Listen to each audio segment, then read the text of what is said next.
গণমাধ্যমের স্বাধীনতা রক্ষা ও স্বাধীনভাবে তথ্য প্রকাশে প্রতিশ্রুতিবদ্ধ সাংবাদিকদের স্বীকৃতি দেয় নেদারল্যান্ডসের আমস্টারডাম ভিত্তিক ফ্রি প্রেস আনলিমিটেড। 2021 সালে বিশ্বের মর্যাদাপূর্ণ এই স্বীকৃতি পেয়েছেন প্রথম আলোর জ্যেষ্ঠ প্রতিবেদক রোজিনা ইসলাম। সাহসী সাংবাদিক ক্যাটাগরিতে রোজিনা ইসলাম এই অ্যাওয়ার্ড পেলেন।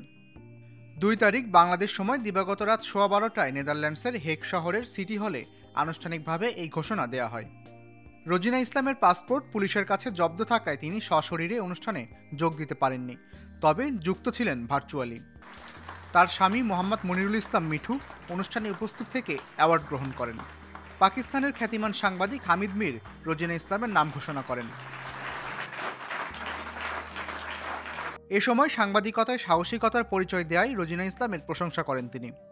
Largest daily newspaper in Bangladesh, the Daily Prothom Alo, she has uncovered wrongdoings in her country's health spending and is now facing trial and tribulation in her country. And the editor of that newspaper, Mr. Matiur Rahman, is also a very brave journalist and he is facing many baseless cases. Rosina's reporting is a good example of how independent journalists function as watchdogs on behalf of the public and help maintain accountability and democracy in societies.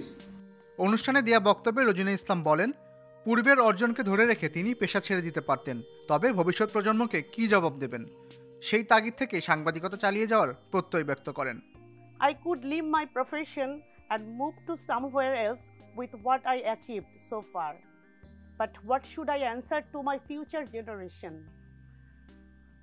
If they ask me what you did for the people in your country when the people in my country were in suffering or other social problem, I realized doing journalism independently and without precedent in the time of shrinking press freedom is the best service to people, to the community and world.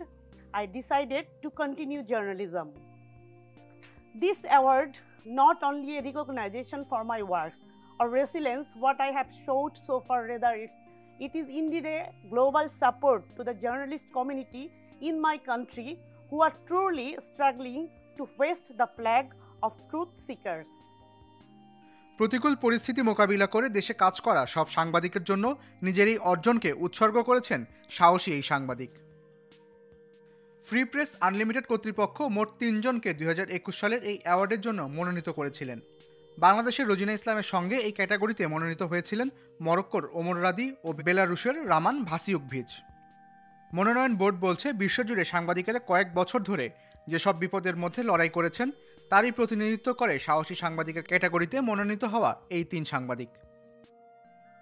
পেশাগত দায়িত্ব পালন করতে গিয়ে গত মে মাসে সচিবালয়ে স্বাস্থ্য মন্ত্রণালয়ের একটি কক্ষে প্রায় 6 ঘন্টা হেনস্থার শিকার হন সাংবাদিক রোজিনা ইসলাম। পরে তার বিরুদ্ধে অফিসিয়াল সিক্রেটস অ্যাক্টে মামলা করা হয়। ওই মামলায় গ্রেপ্তারের পর রোজিনা ইসলামকে কারাগারে পাঠান আদালত। পরে জামিনে মুক্ত হন তিনি।